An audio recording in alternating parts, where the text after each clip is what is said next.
Guys, आज हम करने जा रहे हैं सेमेस्टर थर्ड के स्टूडेंटों की पॉलिटिकल साइंस के इम्पोर्टेंट क्वेश्चन।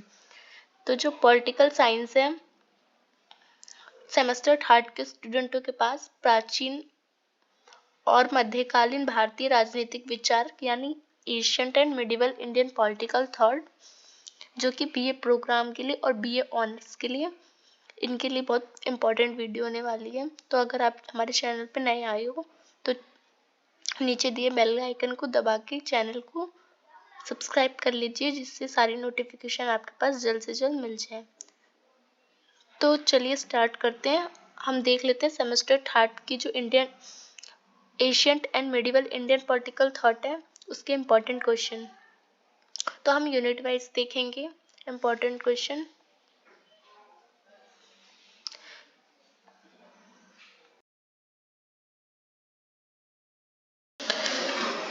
तो स्टार्ट करते हैं हमारे इम्पोर्टेंट क्वेश्चन। तो पहले हम यूनिट फर्स्ट देख लेते हैं। हमारा यूनिट फर्स्ट है पूर्व औपनिवेशिक भारतीय राजनीतिक विचार की परंपराएं।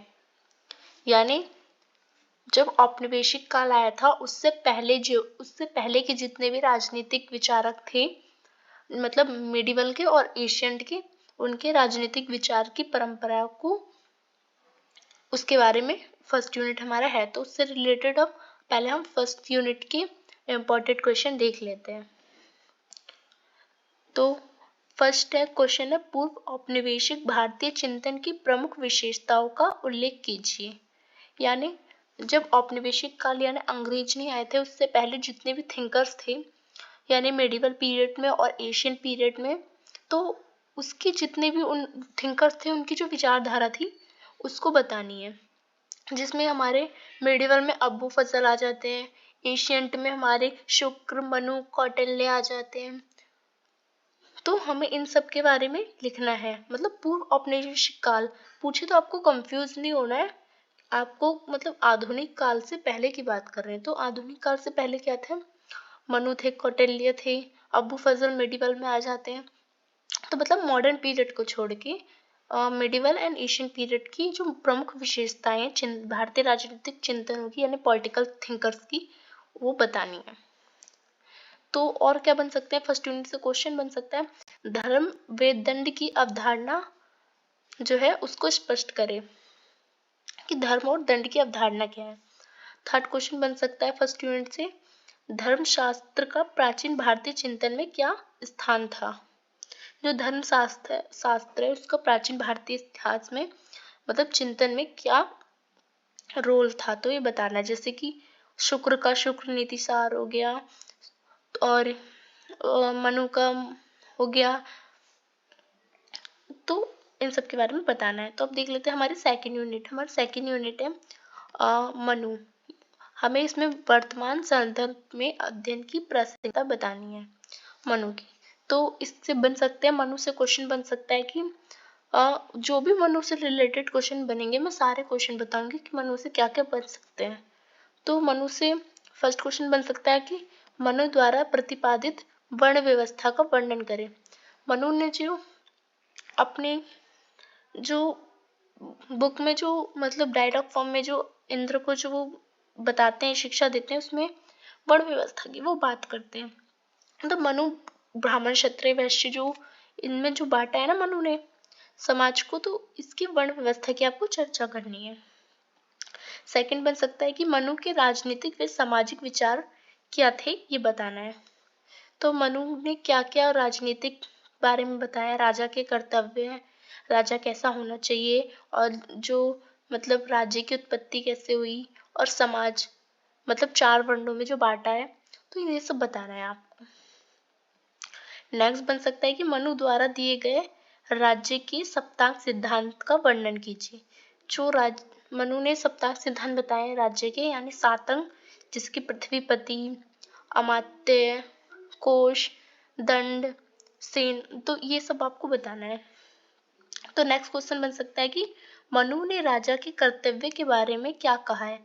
मनु कहते हैं ना राजा के कर्तव्य के बारे में, आपने मेरी अगर मनु वाली वीडियो देखी होगी तो आप ये सारे क्वेश्चन आराम से सॉल्व कर पाएंगे कि मनु के कर्तव्य, राजा के कर्तव्य मनु ने क्या बताए हैं। एंड मनु की राज्य की उत्पत्ति के संबंध में विचारों का उल्लेख कीजिए। मनु के राज्य की उत्पत्ति का दैवीय सिद्धांत देते हैं। आप मेरी मनु वाली वीडियो देखोगे तो आपको इन सबके आंसर मिल जाएंगे। और क्या क्या क्वेश्चन बन सकते हैं कि मनुस्मृति में स्त्री की स्थिति पर कैसा विचार किया गया है। तो मैंने बता दिया जो सेकंड यूनिट है मनु, उससे क्या क्या क्वेश्चन बन सकते हैं। तो अब देखते हैं हमारी थर्ड यूनिट। तो हमारी थर्ड यूनिट है बृहस्पति। तो बृहस्पति से क्या क्या क्वेश्चन बन सकते हैं।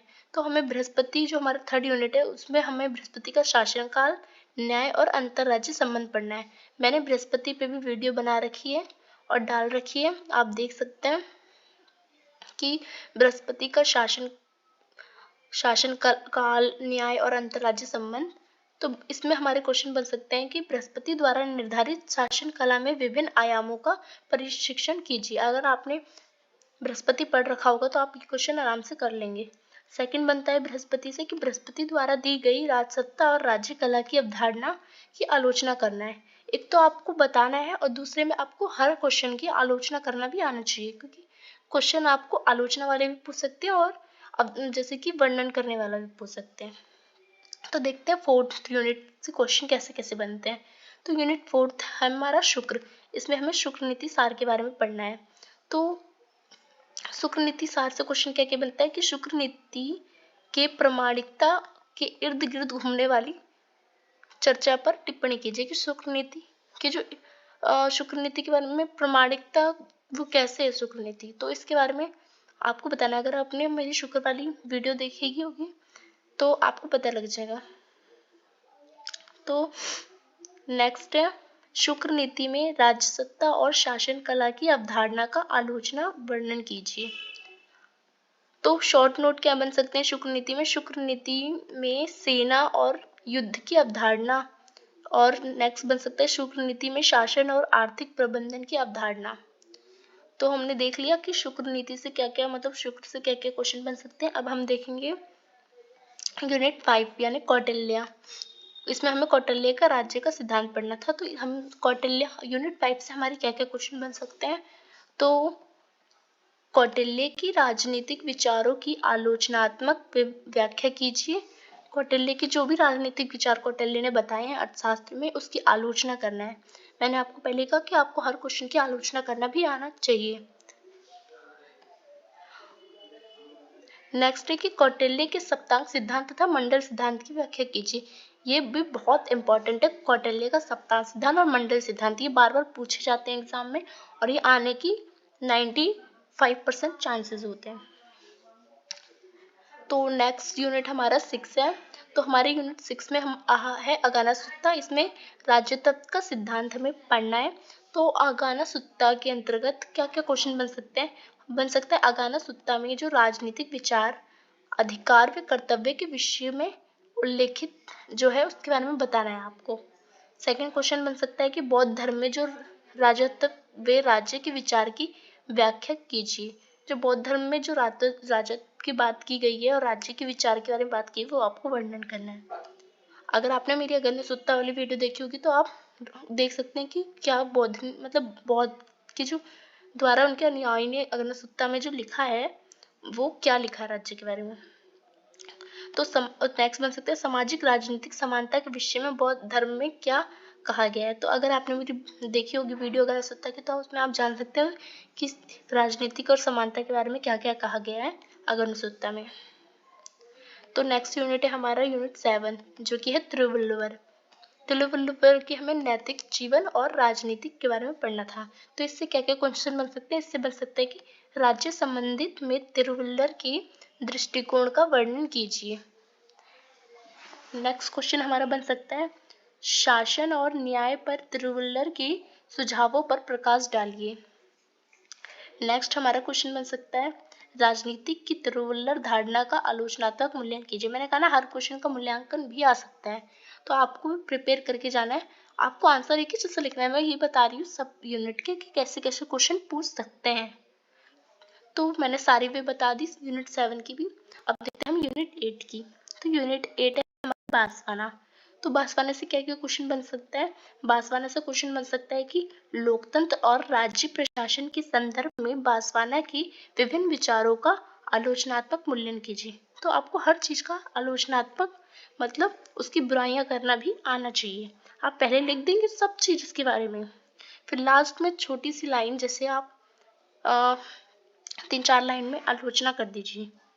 तो नेक्स्ट बन सकता है प्राचीन भारत में बासवाना द्वारा बनाए गए समतावादी समाज के मूल्यों का मापदंडों का परीक्षण कीजिए। तो आपने देख लिया यूनिट 8 से भी क्या क्या क्वेश्चन बन सकते हैं। अब देखते हैं हम यूनिट 9 से क्या क्या क्वेश्चन बन सकते हैं। यूनिट 9 है हमारा आदि शंकराचार्य का अद्वैत। तो इससे हमारे क्वेश्चन बन सकते हैं कि भारतीय दार्शनिक परंपरा में शंकराचार्य के विचार की आलोचना की व्याख्या कीजिए। आपको शंकराचार्य के जो भी विचार थे उसकी आपको आलोचना करनी है। तो नेक्स्ट क्वेश्चन बन सकता है कि अद्वैत दर्शन से क्या आशय, आप क्या समझते हैं। दर्शन और राजनीतिक में इसकी महत्व को स्पष्ट कीजिए। नेक्स्ट क्वेश्चन बन सकता है कि अद्वैतांत दर्शन के विषय में शंकराचार्य के विचारों और तर्कों का विश्लेषण कीजिए। और नेक्स्ट क्वेश्चन बन सकता है कि अद्वैत दर्शन या राजनीतिक महत्व क्या है, क्या आज भी ये विचार प्रासंगिक यानी महत्वपूर्ण है। तो अगर आपने अद्वैता पढ़ा होगा तो आप देख सकते हैं कि उसकी जो राजनीतिक महत्व क्या है और इसकी जरूरत आज भी है कि नहीं है, ये आप क्वेश्चन में बता सकेंगे। अब देखते हैं यूनिट 10 से इंपॉर्टेंट क्वेश्चन क्या बनते हैं। यूनिट 10 है हमारा कबीर और गुरु नानक का साम्यवाद, यानी इससे क्वेश्चन बन सकता है कि धार्मिक साम्यवाद से आप क्या समझते हैं। सेकंड क्वेश्चन बन सकता है यूनिट 10 से कि किस प्रकार से साम्यवाद और उपयोगी सिद्ध हुआ है, ये उदाहरण के साथ अपने उत्तर को स्पष्ट कीजिए। नेक्स्ट क्वेश्चन बन सकता है कि कबीर के साम्यवाद के दर्शन पर चर्चा कीजिए। कबीर ने क्या कहा है साम्यवाद पे, उसका आपको चर्चा करना है। नेक्स्ट क्वेश्चन बन सकता है कि कबीर के जीवन पर एक संक्षिप्त टिप्पणी लिखिए, या गुरु नानक के विभिन्न धर्मों के लोगों को एक साथ लाने में महत्वपूर्ण भूमिका निभाई है, क्या आप इस बात से सहमत हैं। आप इस पर टिप्पणी लिख सकते हैं। नेक्स्ट क्वेश्चन आ सकता है कि उनके योगदान की आलोक इसकी चर्चा कीजिए। तो हमारा यूनिट 10 भी हो गया। अब यूनिट 11 से क्या क्वेश्चन बन सकते हैं देखते हैं। यूनिट 11 है हमारा अब्बू फजल। तो अब्बू फजल की जो राजशाही है उसके बारे में है बेसिकली। तो इससे हमारा क्वेश्चन बन सकता है कि अब्बू फजल के राजनीतिक विचार की आलोचना की व्याख्या कीजिए। आपको अब्बू फजल की जो भी राजनीतिक विचार है, आपने भी वीडियो देखी होगी, तो उसकी आपको आलोचना करनी है। नेक्स्ट क्वेश्चन बन सकता है कि अब्बू फजल के सामाजिक विचारों की व्याख्या कीजिए। और क्वेश्चन बन सकता है कि अब्बू फजल के आदर्श, सुल्तान व न्याय के संबंध में क्या विचार थे, उन्होंने क्या बोला है। आपने मेरी वीडियो देखी होगी तो आप ये क्वेश्चन भी आराम से कर सकते हैं। तो आपने देख लिया कि मतलब सेमेस्टर 3 थर्ड के जो एग्जाम आएगा पॉलिटिकल साइंस का, ancient and medieval political thought, तो उसमें क्या क्या इंपॉर्टेंट क्वेश्चन आ सकते हैं। तो ये सारे इंपॉर्टेंट क्वेश्चन मैंने आपको यूनिट वाइज बता दिए।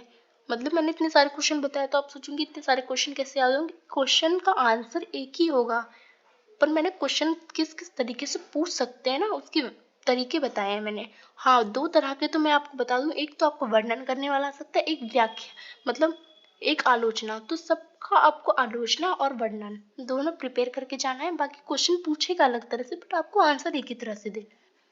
तो ये वीडियो आपके लिए बहुत बहुत हेल्पफुल होने वाली है। तो आप ये क्वेश्चन को प्रिपेयर करके जाइएगा। बिल्कुल आपकी जो पेपर है उसमें बहुत अच्छे नंबर आने की चांसेस रहेंगे। तो अगर आपको हमारी वीडियो अच्छी लगी हो तो लाइक कीजिए, शेयर कीजिए, और जो भी क्वेश्चन हो वो कमेंट करके पूछिए। धन्यवाद।